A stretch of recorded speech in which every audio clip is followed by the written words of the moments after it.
ভূমি মাদ্রাসা সমূহের অবকাঠামো উন্নয়নে প্রয়োজনীয় সহায়তা প্রদান করা হবে। 3. তরুণদের জন্য ডিজিটাল জবস ও আত্মকর্মসংস্থান তৈরি। সন্দ্বীপে প্রতি বছর প্রায় 4000 লোক কর্মক্ষেত্রে প্রবেশের যোগ্যতা অর্জন করে। এর মধ্যে অর্ধেক হচ্ছে নারী। সন্দ্বীপে বর্তমানে নারীরাই শিক্ষা ক্ষেত্রে অগ্রণী। মেধা এবং যোগ্যতা থাকা সত্ত্বেও প্রয়োজনীয় কর্মসংস্থানের অভাবে নিজেদের বিকশিত করার সুযোগ পাচ্ছে না। কিন্তু ঘরে বসেই শৈল্পিক শ্রমবাজারে অংশগ্রহণের সুযোগ আছে, আর তা হলো ফ্রিল্যান্সিং। প্রয়োজনীয় প্রশিক্ষণ এবং নির্দেশনা পেলে ঘরে বসে রেমিটেন্স আয়ের সুযোগ গ্রহণ করতে পারবে সন্দ্বীপে থাকা যুব সমাজের পাশাপাশি আমাদের মা বোনেরও।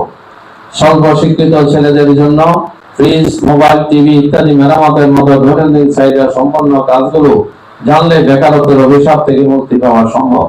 মনে রাখতে হবে, কাউকে মাছ খাওয়ালে এক বেলায় খাওয়ানো হবে, কিন্তু বর্ষে দিয়ে মাছ ধরা শেখাতে পারলে সবসময় মাছ খাওয়ার সুযোগ হবে।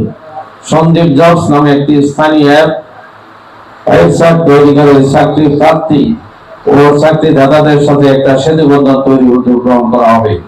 স্মার্ট সন্দীপ বিনির্মাণের জন্য সরকারি বেসরকারি উদ্যোগে Sandwip digital park incubation centre স্থাপনের মাধ্যমে freelancing, outsourcing, digital marketing, graphic design, software development প্রশিক্ষণ ও ওয়ার্কিং স্পেস তৈরি ও মূল ভূখণ্ড থেকে বিচ্ছিন্ন দ্বীপ এলাকা বিবেচনায় ফাস্টফুড সেবা চালু উদ্যোগ গ্রহণ করা হবে।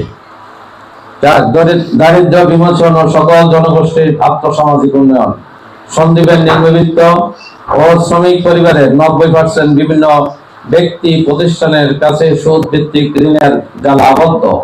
এই অবস্থা থেকে মুক্তি না পেলে তাদের পক্ষে উন্নততর জীবনের স্বপ্ন দেখা অসম্ভব।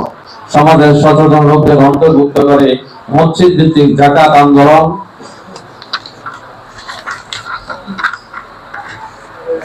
পর্যায় হাসানা কার্যক্রম পর্যায়ক্রমে ঋণ মুক্তি ও স্বাভাবিক জীবনের পথে পরিচালিত করতে পারে। দেশে এবং প্রবাসে অবস্থানরত লোকদের সমন্বিত পরিকল্পনার মাধ্যমে এটি বাস্তবায়ন করা সম্ভব এবং আমরা তা করার জন্য সর্বোচ্চ চেষ্টা করব। 300 মসজিদের ইমামকে প্রয়োজনীয় প্রশিক্ষণের মাধ্যমে প্রতি সপ্তাহে কমপক্ষে 30,000 শ্রোতাকে দিন বদলের উদ্যোগে সামিল করা সম্ভব। যে কোনো পথ পরিবর্তনে অমুসলিম সম্প্রদায়কে যেন কোন প্রকার সংখ্যায় জীবন কাটাতে না হয়, সেজন্য কমিউনিটি ভিত্তিক উদ্যোগ গ্রহণ করা হবে। যে সম্প্রদায় নানাভাবে শোষিত, তাদের জীবন ও জীবিকার উন্নয়ন ও নিরাপত্তা বিধানে তাদের সাথে আলাপ আলোচনা করে প্রয়োজনীয় উদ্যোগ গ্রহণ করা হবে। 5. নতুন চরে জেগে ওঠা ভূমির মালিকানা। নতুন চরে জেগে ওঠা ভূমিগুলো যেন প্রকৃত মালিকগণ সহজে বুঝে পান, সেই জন্য আমাদের প্রচেষ্টা অব্যাহত থাকবে। নোয়াখালীর সাথে সন্দ্বীপের সীমানা বিরোধ নিষ্পত্তিতে সন্দ্বীপের ছাত্র সংশ্লিষ্ট অংশীজন ও এ বিষয়ে অভিজ্ঞজনের সমন্বয়ে কার্যকরী পদক্ষেপ গ্রহণ করা হবে। 6. স্বনির্ভর সন্দ্বীপ। প্রয়োজনীয় শস্য এবং খাদ্য উৎপাদনে গৌরবোজ্জ্বল ঐতিহ্য থাকলেও বর্তমানে কৃষক শ্রমিকের অভাবে উৎপাদন কার্যক্রম প্রায় বন্ধ হবার পথে। চট্টগ্রাম এবং খুলনা থেকে নিত্য প্রয়োজনীয় খাবার সামগ্রী সরবরাহ 2-4 দিন বন্ধ থাকলে সমগ্র সন্দ্বীপে হাহাকার পড়ে যায়। অথচ আমাদের চাষের জমি আছে, বাড়িতে বাড়িতে প্রয়োজনীয় শস্য উৎপাদনের সুযোগ আছে, পুকুরগুলোতে মাছ চাষের সুযোগ আছে, মাছের জন্য আমাদের চারপাশে নদীর সাগর রয়েছে। একটি সামাজিক আন্দোলনের মাধ্যমে অনেক শ্রমের বিনিময়ে প্রবাস থেকে পাঠানো রেমিটেন্স শুধু ভোগ্য পণ্যের জন্য সন্দ্বীপের বাইরে চলে যাওয়াকে নিরুৎসাহিত করে স্থানীয় টেকসই উন্নয়নে যুব সমাজকে সম্পৃক্ত করার প্রয়োজনীয় কার্যক্রম হাতে নেওয়া হবে। মনে রাখতে হবে, শুধু নগদ অর্থ এবং অনুৎপাদনশীল খাতে ব্যয় টেকসই অর্থনীতি নিশ্চিত করবে না। উত্তর সন্দ্বীপের চরাঞ্চলে আধুনিক চাল কল খাদ্য সংরক্ষণাগার স্থাপনের জন্য সরকারি বেসরকারি উদ্যোগ গ্রহণ করা হবে। নতুন চরগুলোতে পশু হাসপাতালের কার্যক্রম সম্প্রসারণ করা হবে। লবণ সহিষ্ণু শস্য উৎপাদনে এবং নতুন উদ্যোক্তা তৈরিতে প্রয়োজনীয় সহযোগিতা করা হবে। সন্দ্বীপে ভরাট হয়ে যাওয়া এবং বেদখল হওয়া খালগুলো উদ্ধার করে খননের মাধ্যমে পানি নিষ্কাশনের ব্যবস্থা গ্রহণ করা হবে। 7. নেভিলিয়ান যোদ্ধাদের যথাযথ সম্মান প্রদান। বাংলাদেশের উন্নয়নের 3টি খাতে গুরুত্বপূর্ণ ভূমিকা রয়েছে। এগুলো হলো কৃষি, গার্মেন্টস ও রেমিটেন্স। সন্দ্বীপে কৃষিও তেমন নেই, শিল্প কারখানা গড় নেই এখানে ব্যবসা, শিক্ষা প্রতিষ্ঠান, জীবন মানের উন্নয়ন সকল ক্ষেত্রে প্রত্যক্ষ পরোক্ষ অবদান হচ্ছে রেমিটেন্সের। কিন্তু সবচেয়ে বেশি রেমিটেন্স পাঠানো মধ্যপ্রাচ্যে এবং দক্ষিণ এশিয়ার অবস্থানরত যোদ্ধাদের মর্যাদা যেভাবে সামাজিকভাবে স্বীকৃত নয়।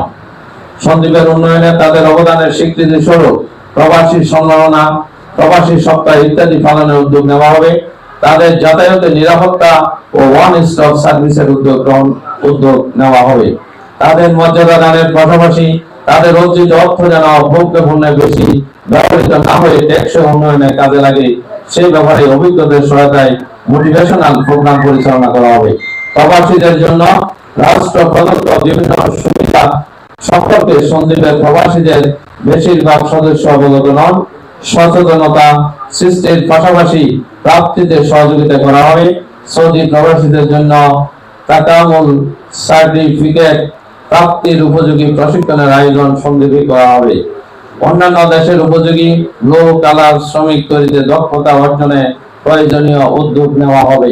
এই ক্ষেত্রে আমাদের জাতীয় ইশতেহারে রয়েছে, কোন আমাদের প্রবাসী ভাই যদি বিদেশে মারা যায় তাহলে সরকারি খরচে তাদের লাশ আমরা দেশে আনার ব্যবস্থা করা হবে। আর সন্দ্বীপের সরকারি স্বাস্থ্য ব্যবস্থার উন্নয়ন, বিশ্বের সাথে তাল মিলিয়ে বাংলাদেশের চিকিৎসা ব্যবস্থা অনেক উন্নয়ন ঘটল। সন্দ্বীপে এখনো তার পূর্বে জায়গা রয়ে গেছে। সরকারি প্রতিষ্ঠানগুলোতে পদায়ন ও ভর্তির সুস্পষ্ট কোন নীতিমালা ঘরে না উঠায় ডাক্তার বা শিক্ষক সবাই যোগদানের আগেই বদলি হওয়ার জন্য ব্যস্ত হয়ে পড়ে। এতে করে শিক্ষা কার্যক্রমের মতো স্বাস্থ্য সেবার ধারাবাহিকতা রক্ষা হয় না। শিক্ষা ও স্বাস্থ্য মন্ত্রণালয়ের সাথে যোগাযোগ রক্ষা করে এ ব্যাপারে কার্যকর ব্যবস্থা গ্রহণ করা হবে। চিকিৎসার প্রয়োজনে শুধুমাত্র উন্নত যন্ত্রপাতি আনলেই হবে না, তা ব্যবহার করার জন্য টেকনোলজিস্ট সন্দ্বীপ থেকে তৈরি করতে হবে। সন্দ্বীপে এখনো চিকিৎসার 80% পল্লী চিকিৎসকদের উপর নির্ভরশীল। তাদের নিয়মিত প্রশিক্ষণ ও প্রয়োজনীয় দক্ষতা সৃষ্টিতে পৃষ্ঠপোষকতা করা হবে। ইউনিয়ন পর্যায়ের স্বাস্থ্য কেন্দ্রগুলো সক্রিয় করা হবে এবং দক্ষিণ সন্দ্বীপ এলাকায় 20 শয্যা বিশিষ্ট স্বতন্ত্র হাসপাতাল উন্নতিকরণের উদ্যোগ নেওয়া হবে। আরামিয়া 20 শয্যা ও পৌরসভার 10 শয্যা বিশিষ্ট হাসপাতালে জরুরি সেবা চালু সহ পূর্ণাঙ্গ হাসপাতাল হিসেবে কার্যক্রম চালুর উদ্যোগ গ্রহণ করা হবে। নগরীচরের স্বাস্থ্য, শিক্ষা ও মুসলিমদের আর্থসামাজিক উন্নয়ন। সন্দ্বীপের মূল ভূখণ্ড থেকে বিচ্ছিন্ন একমাত্র ইউনিয়ন উড়িদচরের প্রায় 28,000 লোকের অধিবাস, কিন্তু তাদের প্রয়োজনীয় স্বাস্থ্য সেবা ও শিক্ষা কাঠামো গড়ে ওঠেনি। বিশেষ অঞ্চল বিবেচনায় সেখানে শিক্ষা ও চিকিৎসার মান উন্নয়নে প্রয়োজনীয় পদক্ষেপ গ্রহণ করা হবে। উড়িদচরের মানুষের যানবাহনের নিরাপত্তা বিধানের প্রয়োজনীয় পুলিশ ফাঁড়ি, থানা প্রতিষ্ঠার উদ্যোগ নেওয়া হবে। সন্দ্বীপের সম্ভাবনাময় ব্লু ইকোনমির উদ্যোগ। সন্দ্বীপের চারপাশে নদী ও সমুদ্র দ্বারা বেষ্টিত। সন্দ্বীপের প্রায় সমান আয়তনের দেশ মালদ্বীপ, জনসংখ্যারও কাছাকাছি। তারা তাদের ভৌগোলিক অবস্থা বিবেচনায় সুনীল অর্থনীতিকে কাজে লাগিয়ে জীবন মানের ব্যাপক পরিবর্তন করেছে। সমুদ্র কেন্দ্রিক পরিবেশ বান্ধব টেকসই অর্থনীতিকে বৈশ্বিকভাবে ব্লু ইকোনমি বা সুনীল অর্থনীতি বলা হয়। সন্দ্বীপের এই সম্ভাবনাকে কাজে লাগানোর জন্য একটি গবেষণা প্রতিষ্ঠান স্থাপনের মাধ্যমে বহুমাত্রিক সম্ভাবনাকে কাজে লাগানো সম্ভব। বিশেষ করে মাছ ধরা, মাছ সংরক্ষণ ও বিপণনে আধুনিকতার সংযোজন, সমুদ্রের পানির প্রবাহ ও জোয়ার ভাটা থেকে বিদ্যুৎ উৎপাদনের উদ্যোগ নেওয়া হবে, যা অর্থনৈতিক সম্ভাবনার নতুন দ্বার উন্মোচন করবে। 11 মাদক মুক্ত সন্দ্বীপ করতে খেলাধুলা ও সাংস্কৃতিক কার্যক্রমের বহুমাত্রিক উদ্যোগ। সন্দ্বীপের যুব সমাজকে মাদক মুক্ত রাখতেই আইনের কঠোর প্রয়োগের পাশাপাশি সুস্থ বিনোদন ও সুস্বাস্থ্যের জন্য বিকল্প আয়োজন প্রয়োজন।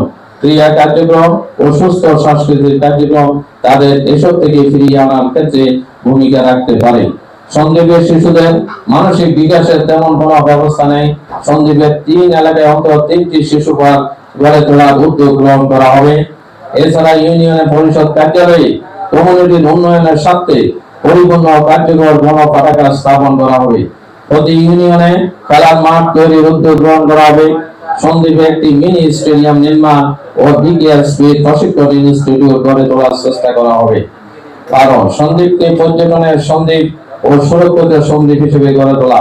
সন্দ্বীপ বাংলাদেশের একটি ঐতিহ্যবাহী প্রাকৃতিক সৌন্দর্যের ভরপুর দ্বীপ, কিন্তু অনিরাপদ যাতায়াত ও প্রয়োজনীয় অবকাঠামোর অভাবে পর্যটকদের কাছে এই দ্বীপকে আকর্ষণীয় করে উপস্থাপন করা যাচ্ছে না। সন্দ্বীপের প্রাকৃতিক সৌন্দর্য ও ঐতিহাসিক স্থানগুলো পর্যটকদের জন্য আকর্ষণীয় ও সহজলভ্য করতে প্রয়োজনীয় অবকাঠামো যেমন রাস্তা, বিশুদ্ধ পানি, পাবলিক টয়লেট, ওয়াইফাই জোন, নিরাপত্তা বেষ্টনী গড়ে তোলা হবে। পর্যটন শিল্পকে উৎসাহিত করতে স্থানীয় উদ্যোক্তাদের জন্য প্রশিক্ষণ ও আর্থিক সুযোগ সৃষ্টি করা হবে। নিরাপদ থাকার খাবার ব্যবস্থা, হোম স্টে, রিসোর্ট, রেস্তোরাঁ এবং গাইড সার্ভিসের উন্নয়নে সহায়তা করা হবে। আমাদের স্লোগান হবে সুরক্ষিত সন্দ্বীপ, সমৃদ্ধ সন্দ্বীপ, পর্যটনের সন্দ্বীপ। সন্দ্বীপকে প্রাকৃতিকভাবে সুরক্ষিত রাখতে সন্দ্বীপের চতুর্দিকে টেকসই বেড়িবাঁধ নির্মাণ সম্পন্ন করে দ্বীপকে সমুদ্রের ক্ষয়রোধ ও ভাঙনের হাত থেকে রক্ষা করা হবে। এটি হবে একটি দীর্ঘমেয়াদী ও অভিযোজনমূলক প্রকল্প। বেড়িবাঁধের বাইরে পর্যাপ্ত বনায়নের মাধ্যমে প্রাকৃতিক নিরাপত্তা বলয় তৈরির উদ্যোগ নেওয়া হবে। প্রিয় ভাই ও বোনেরা, কোন একক ব্যক্তির পক্ষে একটি জনপদের সকল কিছু পরিবর্তন করে দেওয়া সম্ভব নয়, কিন্তু সুষ্ঠু নেতৃত্বের অধীনে যদি একদল সুশৃঙ্খল, ত্যাগী, লক্ষ্য অর্জনে অটুট সহযোগী মন্ডলী থাকে, তবে জনগণকে সাথে নিয়ে তা অর্জন করা কঠিন হলেও অসম্ভব কোনো বিষয় নয়। এরকম এক দল কর্মী বাহিনী শুধুমাত্র আমার সাথে রয়েছে। উন্নয়ন কার্যক্রমে এমপির তথাকথিত পার্সেন্টেজের কোনো সুযোগ এখানে থাকবে না।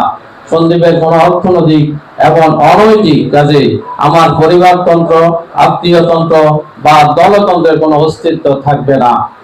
আগামী জাতীয় সংসদ নির্বাচনে আপনাদের রায় পেলে কল্যাণমুখী, সেবামুখী একটা ব্যবস্থা গড়ে তোলার চেষ্টা করব। সেখানে এমপি হিসেবে আমি নিজেও জবাবদিহিতার আওতায় থাকব। আমার বিশ্বাস, এমপি নিজের স্বচ্ছ দুর্নীতিমুক্ত থাকলে পুরো উপজেলা পরিষদ এবং ইউনিয়ন প্রশাসন ধাপে ধাপে দুর্নীতি মুক্ত হতে বা সহনীয় মাত্রায় আসতে বাধ্য হবে। সন্দ্বীপের সামগ্রিক ও বহুমাত্রিক উন্নয়নে সংসদ সদস্যকে সংসদে কথা বলতে হবে। প্রয়োজনীয় সকল জায়গায় কার্যকর যোগাযোগ স্থাপন করতে প্রত্যক্ষ ভূমিকা নিতে হবে। দেশি বিদেশি বিভিন্ন সংস্থাকে উন্নয়ন প্রক্রিয়ার সাথে সমন্বিত করতে হবে। মাধ্যম বা নির্ভরশীলতা রাজনীতি নয়, প্রত্যক্ষ রাজনীতির সংযোজন ঘটাতে হবে। ইতিমধ্যে আমাদের সব দলের সংসদ সদস্যদের কার্যক্রম এক বা একাধিকবার দেখার ও পরীক্ষা করার সুযোগ হয়েছে। সমৃদ্ধ শান্তিপূর্ণ এক সন্দ্বীপ করতে আপনার একটি ভোট অনেক বেশি গুরুত্বপূর্ণ, কারণ নির্বাচিত প্রতিনিধির সফলতা বা ব্যর্থতা দায়ভার পরোক্ষভাবে ভোটারদের।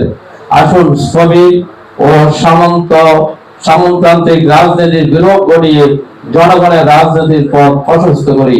2024 জুলাই গণঅভ্যুত্থানে সন্দ্বীপের দুই বীর সন্তান শহীদ মাহমুদুর রহমান সৈকত ও শহীদ মোহাম্মদ শামীমের স্মৃতি রক্ষার উদ্যোগ গ্রহণ, পরিবারকে সম্মান ও সহযোগিতা নিশ্চিত করা হবে ইনশাআল্লাহ।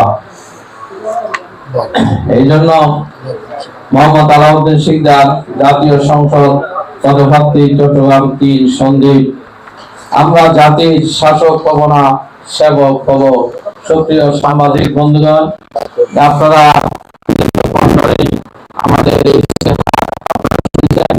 এবং আমরা চেষ্টা করবো ইনশাআল্লাহ, আমরা যদি জনগণের রায়ে আমরা নির্বাচিত হতে পারি, তাহলে ধাপে ধাপে আমাদের এই কমিটমেন্ট গুলো আমরা বাস্তবায়ন করবো ইনশাআল্লাহ। এই জন্য আপনাদের সকলের সহযোগিতা চাই এবং আপনাদের যে কোনো পরামর্শ যে কোনো সময় আমরা সাদরে গ্রহণ করব। এই জন্য আসুন, আপনারা যে কোনো সময় আমাদেরকে পরামর্শ দিতে পারবেন। আর সন্দ্বীপের উন্নয়নের সাথে যে কোনো পরামর্শ যে কোনো সময় আমরা মুক্ত রেখেছি, আমরা গ্রহণ করব আপনাদের। সেক্ষেত্রে আপনাদের সহযোগিতা কামনা করছি। এতক্ষণ ধরে আমাদের এই বক্তব্য শোনার জন্য আপনাদের সবাইকে আমার পক্ষ থেকে, 11 জনের পক্ষ থেকে, সন্দ্বীপবাসীর পক্ষ থেকে আপনাদের সবাইকে আন্তরিক ধন্যবাদ এবং কৃতজ্ঞতা জানাচ্ছি। আসসালামু আলাইকুম ওয়া রাহমাতুল্লাহ।